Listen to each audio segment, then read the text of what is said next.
G'day everyone. Tuesday, the 4th of November. It's 11 o'clock on the east coast of Australia, and I'm saying that because John and I, 7 minutes ago, completed an interview, which I think, apart from this one, of course, is the most significant interview in over 500 interviews we've done, and that's with Aaron Siri, constitutional lawyer from the USA, who you will have seen by the time you see this episode of Club Grubbery. Hopefully you will have, and if you haven't, you need to go and watch it. It's nearly 2 hours worth.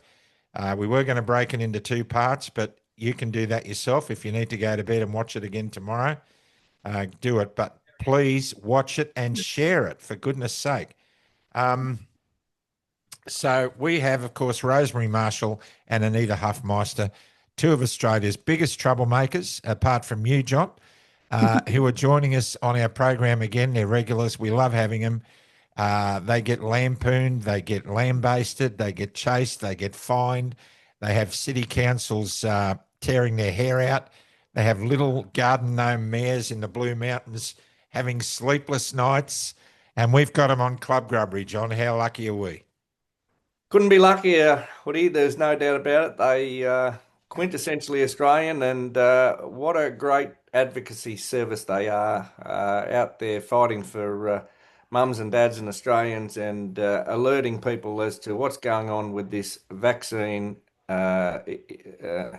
madness. That's all you can describe it as. It's completely nuts, Yeah, based on BS. absolutely. So welcome, Anita, and welcome, Rosemary. Thanks for having us. Lovely to see you both, and excited about Great to this be back. thing coming up. Yeah.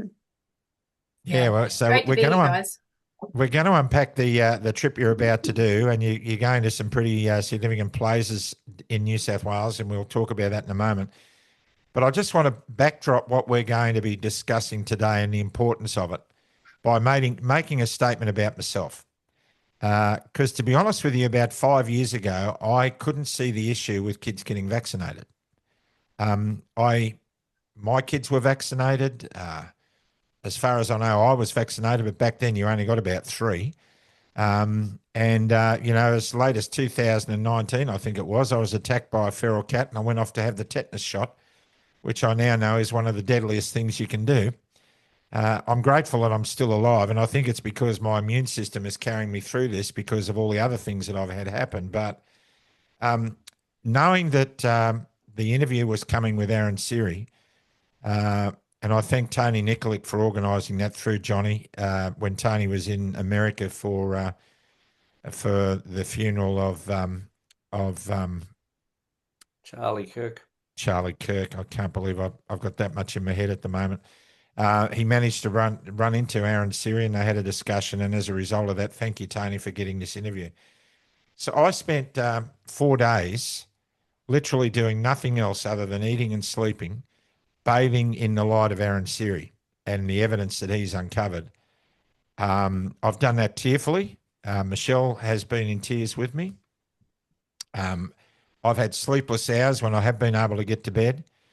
I have watched an inconvenient study, the documentary done by Del Bigtree, into a study that was done by a medical centre in the USA, the Henry Ford Medical Centre, which is a centre of renown. They've done great research, and some pro-vaccine doctors at that clinic decided to do a study to put the anti-vaxxers down once and for all. So they went through clinical data, I think over a 16-year period, to look at the differences between kids who were vaccinated and kids who weren't. And the findings blew them away to the extent that they decided not to publish the report, because they actually proved to themselves that everything that they've been doing and everything that they've been saying was actually 180 degrees wrong. And that kids are sicker as a result of the vaccine schedule, and for very, very good reasons.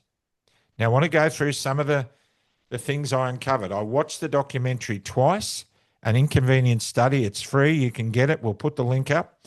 I know both you ladies have watched it. You're aware of the Henry Ford study. You're aware, you have watched the 9 hours of Aaron Siri deposing Dr. Stanley Plotkin, and you would have been sick to the stomach watching that. at several parts of that interview, let's say. I've seen some of the footage from the Vax Bus tour in America, and I've seen some of the interviews done over there, in particularly the interview of the family of Colton Barrett, a 14-year-old boy, or 13-year-old at the time he was vaccinated. What was the jab? What was the jab he got? Gardasil. Gardasil. He, on a routine visit to a doctor, this motocross riding, adventure-seeking, healthy young American lad, 13 years of age, the doctor said, "Oh, look, while you're here, why don't we give you Gardasil?" That resulted in him breathing through a tube inserted into his throat via a machine, in other words, a portable iron lung, the total disruption of his family, and eventually to his suicide at 18 years of age, because he didn't want to be a burden to his family. You can't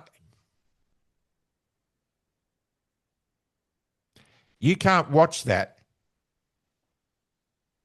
and the hundreds of thousands of other interviews done by these ladies and Meryl Dorey and Del Bigtree. You can't watch that and not be moved. And you cannot watch that and gaslight these people who are doing the work that these two ladies are about to do. Because if you do, you're part of the problem. And woe be to you, those of you who are doing everything in your power to disrupt the work of these women and people like them all around the world. Woe be to you, because there will be gnashing of teeth. There will be a judgment. And even though you lambaste them and you make comedy sketches about them and you criticize them and you abuse them and you threaten them, there is fast coming a day when you will thank them. Every single one of you, even you who criticize them, because they're out there fighting for your children because you don't have the intellectual fortitude to look and do your own research. Now, that's the absolute truth of it. In the Stanley Plotkin deposition conducted by Aaron Siri, 9 hours of it, it's deplorable. The money that man has made out of vaccines. He forgot that he received one royalty payment of $6 million US. That slipped his mind. I totally forgot. I didn't even know. He talked about using aborted fetuses, more than 70 of them, in research. He talked about using live cells from aborted fetuses. Now, you can think about how they're harvested. You can think about that and make up your own mind. He talked about newborn babies in prison being taken away from their mothers and used in experiments for vaccine research.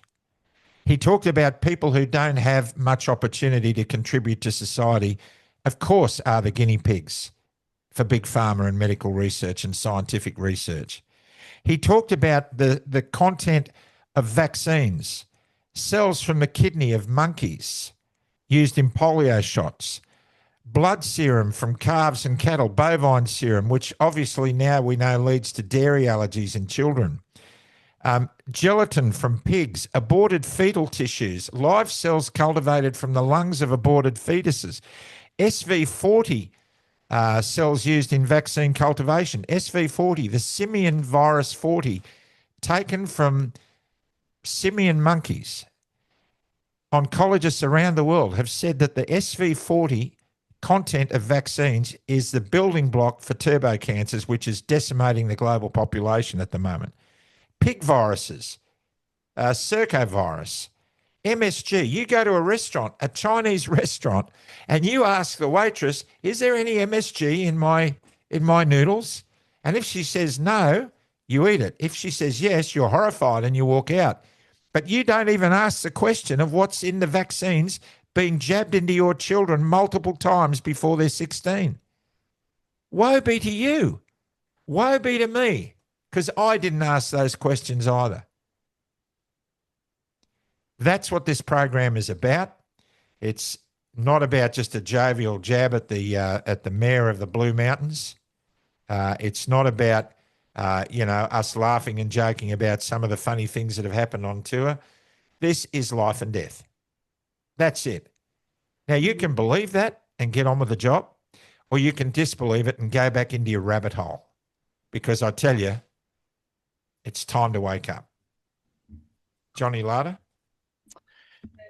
Yeah, well, look, I'll just consolidate what you just said, Hoodie. Look, all this has been an absolute nonsense, and I think that the TGA, in refusing to run those proper trials that should have been the very framework that was required to make sure these things were safe, and then say it's unethical to retrospectively do them because they're going to put kids at risk of getting measles. Well, as we've learnt from Aaron Siri, the mortality rate from these ailments pre-vaccines was on the decline, and so it's absolutely ridiculous to suggest that running a blind trial now will be unethical. And even so, there's no reason why you can't extrapolate the data from those that aren't vaccinated and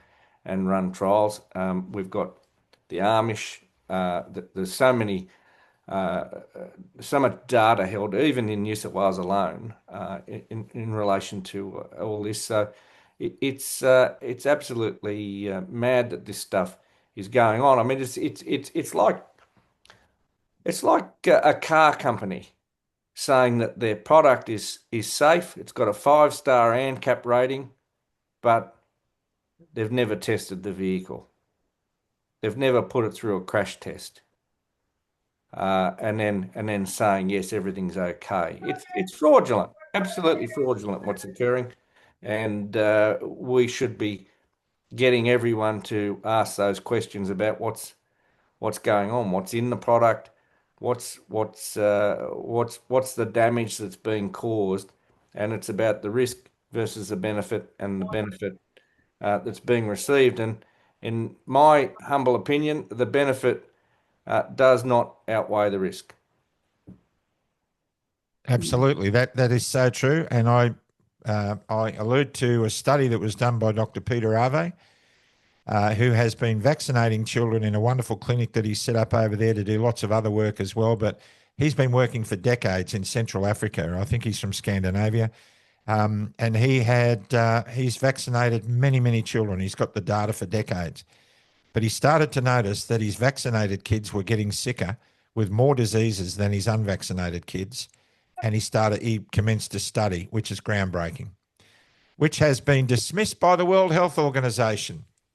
Dismissed. Well, Hoodie, the other thing is too, and it'd be interesting to get Aneeta's and Rosemary's comments on this, but Aaron Siri alluded to the fact that there was a prospective study in Japan over 22 years with thousands and thousands of people involved. And there was a 20% reduction in cardiovascular and cancers across those that had experienced a natural event in terms of measles rather than being vaccinated. And I think those numbers are pretty scary, Rosemary. Yeah. Well, interestingly, they say that developmentally, children who are post one of those childhood infections, apparently developmentally, they leap ahead for some reason. It does something to their entire system that allows them to forge ahead both physically and mentally. I have no idea how you explain that, but that has been some of the research I've been reading too. Well, is it possible, Rosemary, that by vaccinating our children, we're eliminating the opportunity for their body's immune system to regulate itself and to strengthen and to gain memory to do the things that it was naturally designed to do in the first place? Exactly. And moreover, it's a massive way of making huge amounts of money and ensuring that we're stuck in this dreadful rut of being slaves to big pharma and government by them leeching money for every injury that's incurred on our children. Aneeta Huffmeister, you're the head of the AVN. You took over from Meryl Dorey. You've been going hard at this for 20 years. I know the AVN's been going for 30 plus years now. When you hear that the Ave study in Africa highlighted the fact that children who were vaccinated were suffering at the rate of 10 times more mortality than children who weren't. In other words, they were dying at 10 times the rate. What does that do to your heart? Oh, I don't know if my heart can take much more of this, Woody. Yeah, but it's nothing new under the sun. Recently, I actually went down to Merrill's place in a truck and picked up all the AVN archives, which I am now in possession of. And when I was in Katoomba with the bus, one of their great activists, Kerry Hamblin, who was actually before Merrill's time, Merrill got most of her information from Kerry. Kerry has now sent me all her archive materials as well, because both those lovely ladies are moving on to retirement and other things. So I've been sifting through boxes and boxes and boxes of all this information, which has never really been hidden. It's just been lies by omission. So all the SIDS deaths, all the deaths that Dr. Archie Kalkarinas used to see in the Aboriginal populations when he wrote the book Every Second Child in the 70s. It's all been there. It's all been there. The doctors that have been speaking out this whole time, like Dr. Mendelsohn in the US, just the frustration I had that we had all this information this whole time. Yes, the horrific ingredients in vaccines, that's never been a secret. Just it's been very hard to make people aware and make people care. So, it's an incredible watershed moment, actually, you interviewing Aaron, because he has been the game changer in all of this. When Vaxxed came out in 2016, that was a massive change in narrative for us. But then when Aaron came on the scene, when I saw him in that deposition, I just thought, this is change, because this is the man with all the credentials we need in the right place in the right time. And he's got integrity and he's got the guts to see it through, because that's what we've always lacked, is people of integrity that will actually stand up and say, we're going to do something about this. We're going to expose all this. So, we've seen so much injury. It's just so sad. I went through all these files and the amount of deaths, like Colton. Colton gets me every time. I'm friends with his mum on Facebook, and it's just devastating. When he died, I just went into such a rage. I think I raged all over Facebook for days. Like, if you're still pro-vaccine, just unfriend me now. I can't handle it anymore, because that's what it does to you. You just get to the point where you say, enough. And I sadly knew we would always get to this day somehow, somewhere, because as I've always said, there's just too many bodies under the carpet. They've got so greedy. There's just so many vaccines on this schedule. And we know the unvaccinated are healthier, besides seeing it everywhere we go. Every study ever done looking at that has shown that the unvaccinated children are far healthier. And as I've said before, Merrill was promised on Sunrise in 2013 by Professor Peter McIntyre that, oh, yes, the Australian government was doing this unvaxxed vax study. And then we put in an FOI request several years ago, and no, it turns up no documents. There's nothing on that study, because they're never going to do it. Because in Australia, you could do it very easily, because we have the childhood immunisation register and we have Medicare. So you could easily cross-reference who gets treated for what and who is fully vaccinated and who is not. And you'd have to compare fully unvaccinated with fully vaccinated, not, 10 vaccines to 11 vaccines, which is what they usually do with vaccine science. So, we were promised that study, and I think they run those numbers all the time, personally. Like you saw with the inconvenient study, they simply don't publish. I think the Australian government knows very well what those figures say, and they're never going to put it out there. But this is going to force their hand. And, we are seeing now with the TGA, as everyone saw, Senator Alex Antic, who's an absolute legend, to ask the questions he did in the Senate Estimates Committee. And you saw the TGA say that gold standard science is contextual. I couldn't believe that. That guy should be a contortionist by trade. That was just amazing. The word salad he went along with for several minutes, instead of just saying, no, we don't study vaccines properly. The safety studies aren't done. They cannot bear the truth of that ever seeing the light of day. But it's too late. Truth is going viral as we speak. And I'll tell you what, I'm here for it. Well, we're going to be interviewing Alex Antic, and I think it's timely, John, that we interview him after the interview, this one and the one with Aaron Siri. I think it's very, very timely. I think he's got the potential to really bring about some dramatic change, given his membership of a major political party, whatever it is. We're looking forward to that interview. So you're about to embark on another tour. Now, last time you went on tour, we joked about, Katoomba, the Blue Mountain Shire Council. You got a parking ticket. What was the outcome of that, by the way? Well, it was all very interesting because when they first gave us the fine, one of our volunteers rang up Revenue New South Wales and said, what rule is this issued under? Because it just said parking longer than indicated, and the parking sign only related to Monday to Friday. And we were there on a Saturday. So we were just confused how parking longer than indicated could apply.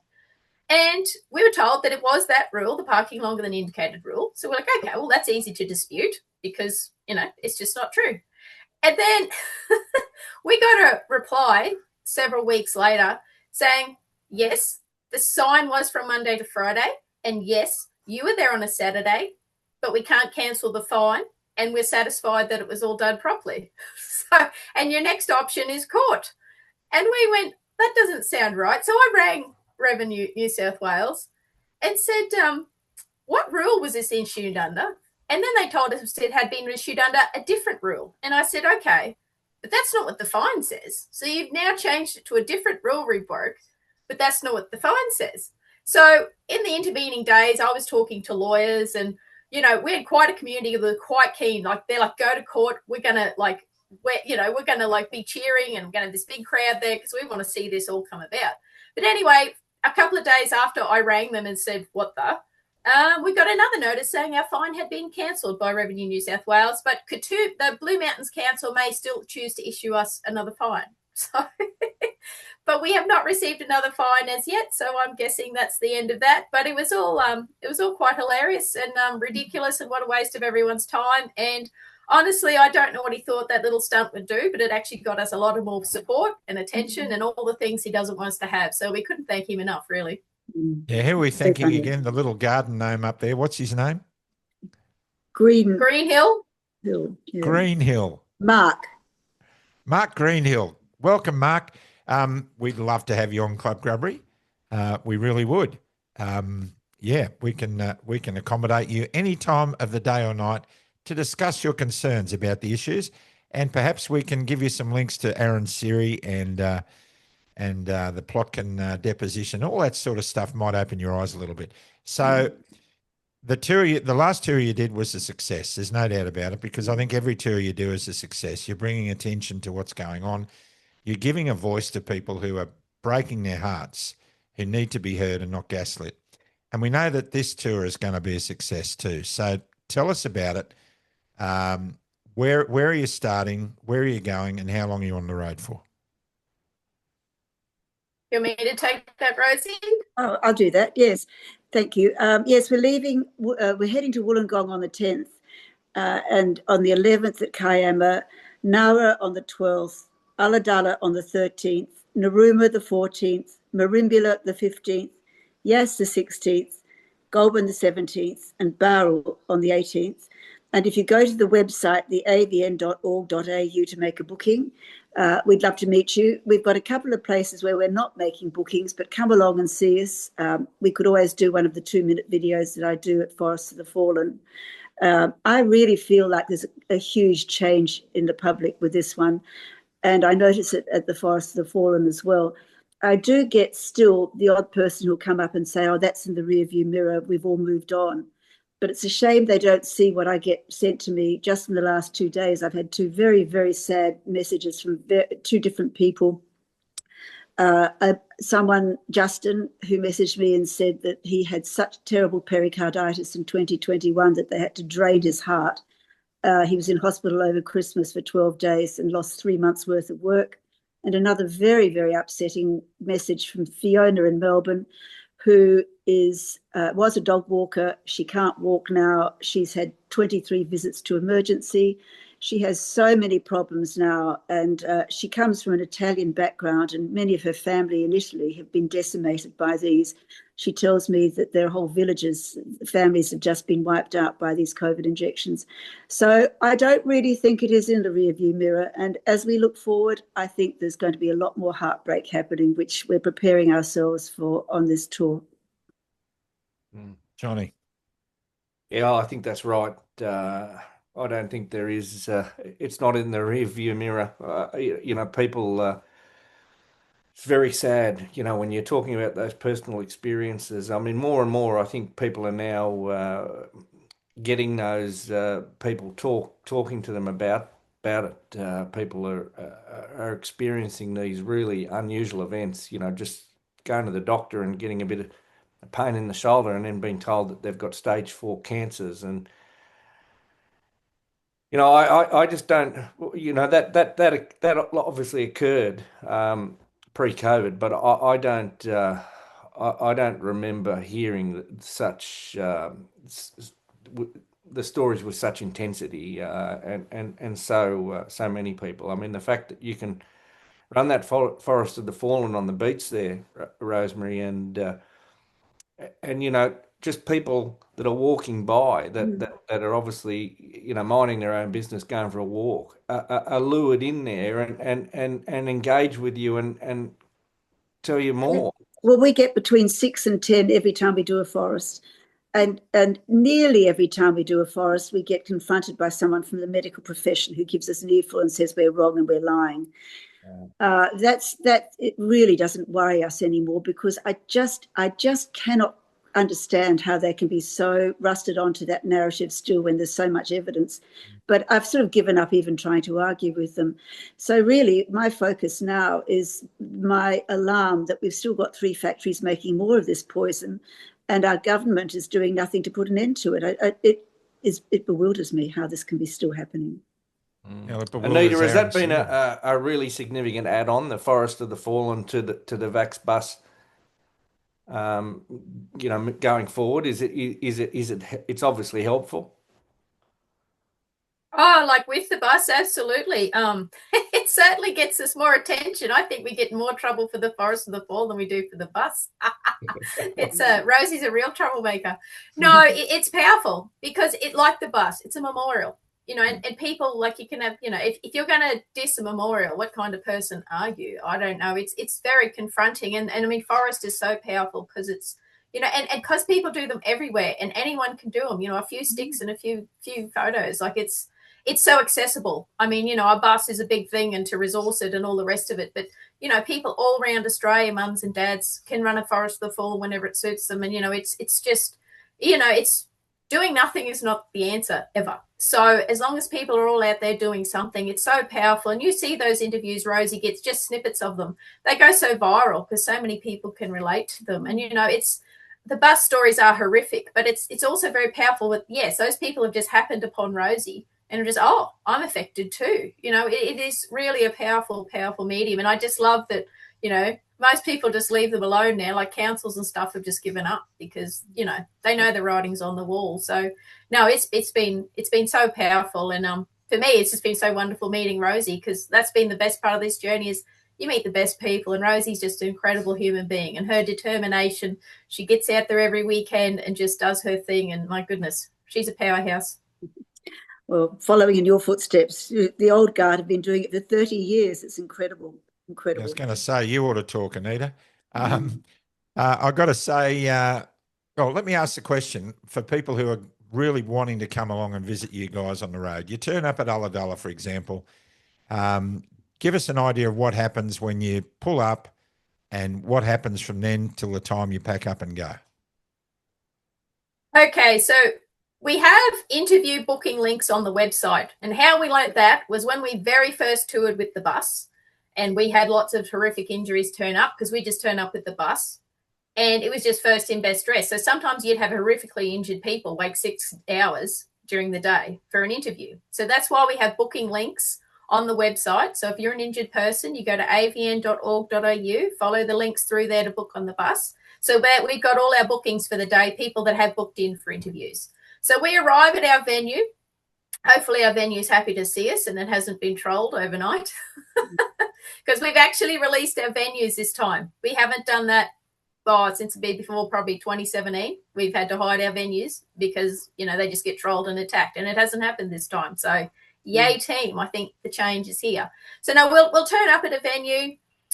We'll get out our books and our shirts and the merchandise and all those things. Inside the bus, I'll set up the cameras and make sure we've got water and all those things, and the book that everyone signs and all those things. And then we go outside, and as people come up, we have a chat. We have our driver, Derek, this tour, and Shelley, his lovely wife. We'll be chatting to everyone outside that just want to come and have a look at a bus, because not everyone wants to be interviewed. As the interview people arrive, they go on to and see Rosie, and the bus is shut and quiet while Rosie does her interviews. And outside, we're just chatting the whole time, selling merchandise. Any passers by that come along and say, what on earth is this? We tell them. So, and that's basically it. People come and go for their interviews. The crowd comes and goes. Like, it's not the same people all day. Last tour we had Mick Sims follow us around, and he was our paparazzi, which was awesome. And I think he's going to do the same this time, which really helps get the message out. He's really savvy across that stuff, because I'm not. And yeah, so you basically have a day of hearing horrific stories and hugging people and meeting newbies, and, preferably selling lots of books to people who don't know, who are fairly new to it all. So, because what has changed with the COVID tours is a lot of these people don't even know the history of the bus. Like, when we first toured with the bus, it was our original community. They knew what the bus was. They knew what it was for. It was a really big thing to tell your interview on the bus and then sign the bus. Whereas since COVID, we turn up and people are like, oh, I've come to tell my story in the bus, but they don't really know the story of it. And when you ask them to sign it, they're like, oh, is that a thing? Like, it's so different now with the COVID stuff with the newbies who don't really have the history. So, a lot of the times, several times a day, I explain the history of the bus, because people don't know about the documentary Vaxxed, and then Vaxxed 2 and Polly and the bus and all the things. So, yeah, a lot of it's like that. But basically, it's a lot of talking and interacting, and and then packing it all up and getting on the road and doing it all again the next day, and dealing with councils if they come by for a visit and all those things, and the occasional hater. But that's just par for the course. It's what it is. It's actually not very exciting anymore. It's the tide has turned, and it's a little bit odd, to be honest. Shucks. Well, look at councils like Yass. I mean, they've been very supportive. They've moved motions at their council meetings for inquiries into the vaccine situation. So there's definitely a lot more acceptance and wanting to understand what's going on, and that's where I think the Forest of the Fallen is such a great thing to add on to what you're doing, because I suppose to those that see the bus, it may be a bit of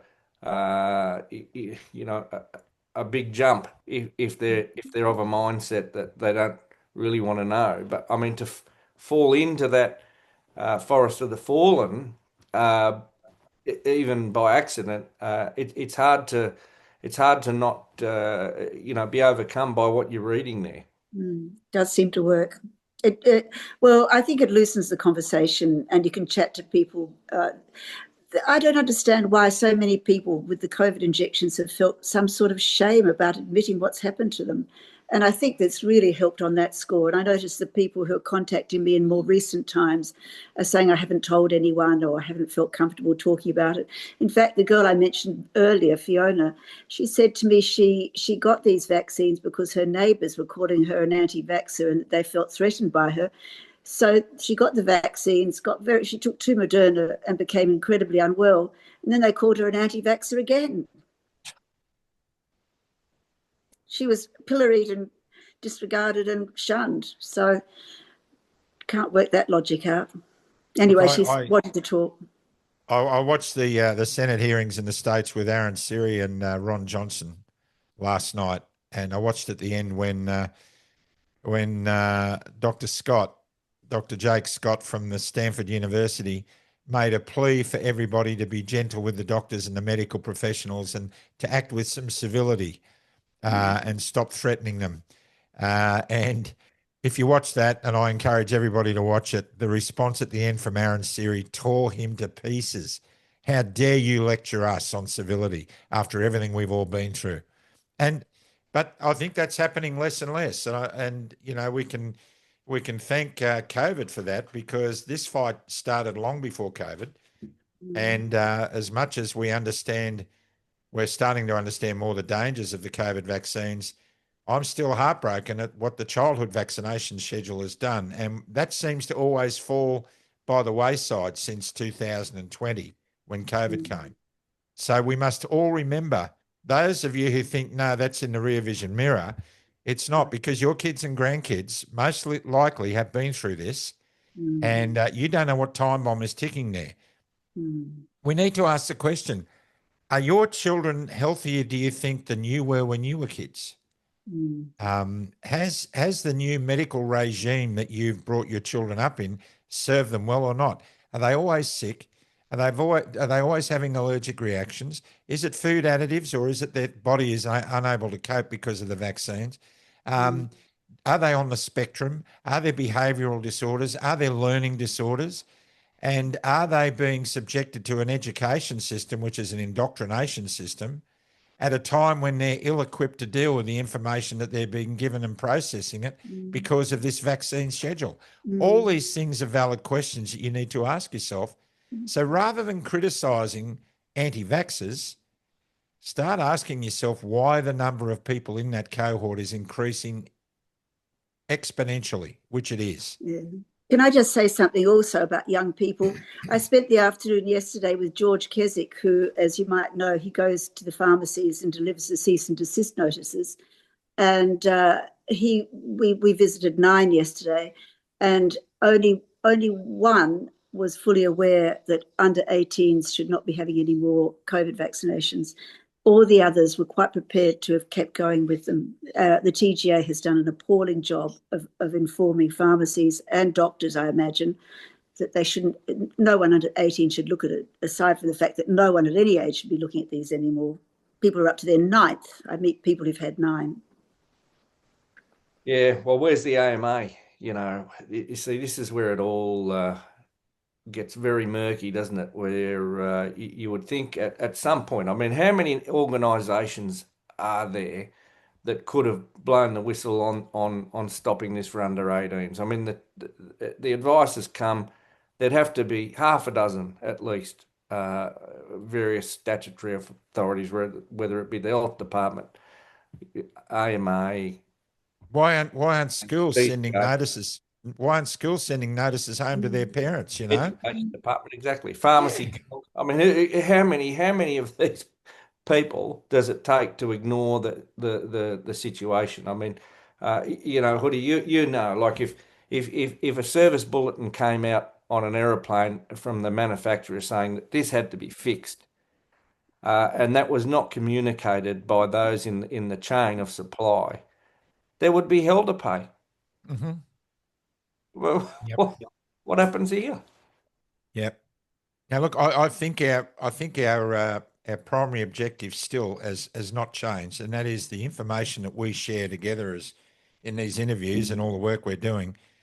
It has to crack into the mainstream because that's the only way we're going to see change. Let's face it. So when we say that, we're identifying one of the core principal enemies in the whole battle that we find ourselves in, and that is the mainstream media. So the likes of Dr. Norman Swan, you would have to ask the question, if he is the medical representative for the ABC, he is their primary medical spokesman. The one they used to have, I think, got the sack because she talked about statins. Marianne Damasi. But if he was really interested in doing his role at the ABC the way it should be, he'd be looking at the Plotkin deposition. He'd be looking. I've got a unstable internet connection, it's telling me. So if I drop out, we'll keep talking. He'd be looking at the Senate inquiry held a couple of months ago with Senator Ron Johnson. He'd be looking at the inconvenience study. He'd be looking at vaxxed, but he doesn't, because all of these. It's his job. That's his job. But all of these people, when they're questioned about, like Senator Johnson questioned the doctor from Stanford University, what do you know about mRNA shots? He said a fair bit. And he asked him 12 basic questions and he couldn't answer any one of them. He said, just give me a yes or no. And the guy just sat there dumb, and then he looked decidedly embarrassed when it was over. I mean, that's what the likes of Norman Swan, that's how they're behaving. They're like deer in the headlights. They don't know what they're talking about, and yet they're held up as experts. So science has really suffered, Aneeta, hasn't it? Science has been destroyed by these narratives. I don't know about science. If they actually followed science, that's what we've always asked for. Give us the proper studies on vaccines. That's what they won't do. They just hold it up as a religion and just they're safe and effective. Can't question them. It's unethical, as the TGA guy said to Andy. It is unethical to properly test vaccines because they're wonderful. So how do you crack that loop of it's so wonderful we can't test it because it's so wonderful? So frustrating over the years because we've been pointing this out for years. This, like I say, the studies aren't there, but it's just getting that traction. And, we're finally here. But wow, hearing the other day that gold standard science is contextual, that will do me. Because if we said something like that, you imagine how pilloried you would get. But when the TGA has no answers, that's the kind of waffle they come out with. Trust the science, they say. And then when it comes to vaccines, oh, no, we can't do real science because vaccines are wonderful. So, that's where we are. If people want to trust the TGA after that little answer with so be it. But what I have to say is we have to get rid of no jab, no pay and no jab, no play because that is the crux of all of this. If we actually had choice and informed consent and all these things, I don't know that I'd be up in arms. If it was just up to you personally, whether you took jabs or not and no one cared and there was no mandates or anything like that, I don't think I'd be as active as I am because if it was truly personal choice and all the rest of it, well, what research you do is truly up to you. Some people smoke, that's their choice. Some people eat McDonald's, that's their choice. If they don't want to research vaccines, so be it. It's their life. They don't have to do it. But it's all this coercive control that is really terrible. We get so many frantic messages from so many young mums who really don't want to jab their babies or have already seen a reaction in their babies. And they are truly, truly between a rock and a hard place because they need childcare. They need all their benefits. And it is just absolutely disgusting that this is what we do in a so-called civilized society. And I always say to people, have a look at the schedule that these babies are expected to have. Just have a look at it. And how would you feel? Like if you think babies should get that, you should line up for it too because it's absolutely mind-boggling. And it's growing every year. Like now they're adding RSV and all this other crap on there with the same lack of testing. And they don't test them all together. It's just, it's just the apocalypse that was waiting to happen. And we're finally here. But wow, it had to get pretty damn dire because I really do worry for our future. Who's gonna be our doctors? Who's going to be our military? Who's going to be all these things? Because we have so many injured kids. It's just everywhere. And even kids that aren't dramatically injured, they're not right. You see how many kids just aren't quite right now, and I really don't know where we're headed. And even on that question, Aneeta, I mean, who is going to be our doctors, our nurses, our physios? Hoody and I have been alerted to the universities. Now, it's obvious from my point of view that they don't want anyone that's not vaccinated because they don't want anyone to question the system that they're bringing them into. So these universities are now basically saying to these young kids, okay, if you can't show us documentation that proves you're vaccinated for everything on the schedule, we're not going to give you your physiotherapy graduation. We're not going to let you graduate as a nurse, as a doctor, as an occupational therapist. These universities are corrupt. And they need to be called out because they are preventing these kids from attending uni and engaging in the careers that they want to pursue. Yeah, we're looking at. We get a lot of messages like that too. Sorry, you go, Hoodie. No, we're just saying we're looking at putting a panel together to discuss that issue about universities and their involvement around people's bodily autonomy. And to that end, Gigi Foster's agreed to join us. I think we're hoping to get John Ruddick as well.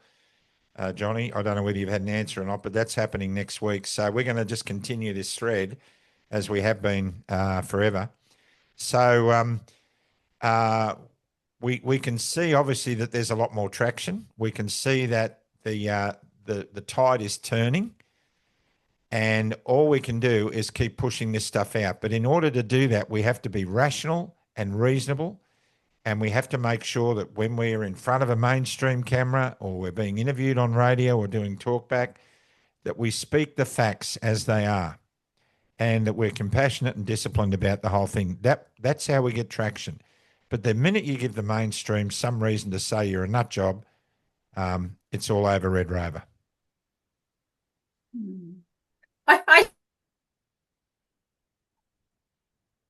I think that ship sailed for me a long time ago, Hoodie. I'm just saying. Yeah, but we can make allowances for you, Aneeta. We can make allowances for you. All right. So you're starting the tour on Monday. Yeah. Which is what date? The 10th. The 10th. The 10th. Okay. You're starting the tour on the 10th. People can come along and join. I don't know, John, they're going to be passing through your territory at some stage. No doubt you'll find time to drop in and have a cup of tea with them. Not really in my territory, but I'll see what I can do. Come on, Johnny. You'd I've seen you drive to Brisbane for a glass of red. Yes, well, when was that? Would have been a bottle. Yeah, it would have been a bottle. Sorry, you wouldn't go to Brisbane for a glass. It'd have to be a bottle. But I don't know, Goulburn and Yes, that's near you, isn't it? Oh, well, it's not too far. It's 3 hours down the road, but we'd love to see you. It's easier than Brisbane. It's easier than Brisbane. And I know who'll probably be at Ulladulla, and that's Tanya Danik. I'm pretty sure she'll be there. Boy, she's a powerhouse too. So we just wish you guys well. Closing comments from each of you, starting with you, Rosemary. Looking forward to seeing the unvaccinated babies. I recently did a little video of the daughter of a friend of mine who's completely unvaccinated, 14 months. Honestly, it just warms your heart to see an unvaccinated child. So I'm going to be doing a lot more of that, taking videos of unvaccinated children in the hope that parents look at their babies and think, well, if mine's not like that, perhaps I won't get any more. So that's really something I'm going to be focusing on. Well done. Aneeta? Oh, well, thank you, lads. Thank you for taking this on. Thank you for being open to the conversation. I know I came on and abused you and screamed at you a bit at the beginning of all this, and I don't think you probably quite understood where that crazy passion came from. But now you do, because you're open and you listened, and thank you so much for furthering this conversation in Australia, because, you know, it's been long needed, and you're heroes, guys. Thank you so much for doing this. It's been incredible. Thank you very much. Yeah. We love doing it. We just love being a part of your journey. And it's funny, you said you ripped into me in the early stages. I don't even remember that. I don't remember anything untoward in our relationship at all. I've just been blessed by it every step of the way. So it's been awesome. And we just love you both and your crew. And please keep us updated. If you want to give us a call and say, can you put us to air? Something great's happened on the tour. Do that and we will. Wonderful. Johnny, final comments from you? Well, only to say that my eldest daughter, Jessica, she's got a 2-year-old Tenzin, unvaccinated, and he couldn't be healthier. He's absolutely magnificent with his milestones and health. And we see other kids at the playgrounds and whatever, and you know, they are vaccinated, and to me, they don't appear as healthy. They don't appear as alert. They don't appear as bright.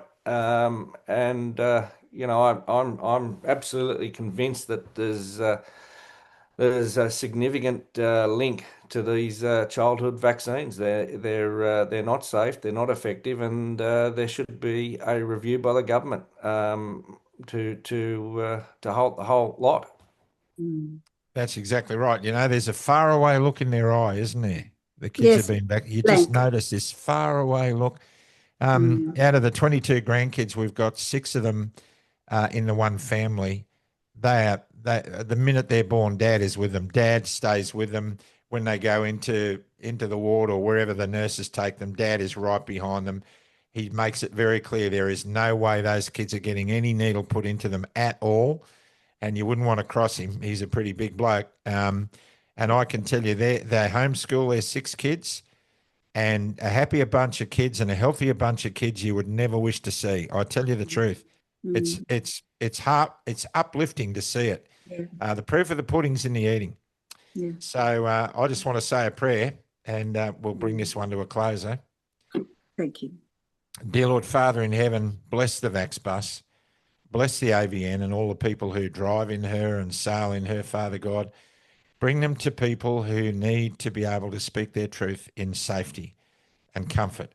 And may that truth be used to enhance the learning that we all need in order to start living compassionately as human beings in our human community. We ask all these things in Jesus' name. Amen. Amen. Johnny, you've often been heard to say, You just couldn't make this stuff up. geez, you wouldn't want to, would you? Why would you want to make this up? That's what makes me laugh, you know. Oh, these guys they're all, you know, they haven't got a clue what they're talking about. They're all up themselves and everything. Why would you make this stuff up? Exactly. Who'd want to go there? Anyway, God bless you. If you love Australia, stand up for it. Stay out of the trees, everybody, and we'll see you next time on Club Grubbery. Good luck, ladies. Bye. Thank you. Thanks again. Thanks, guys.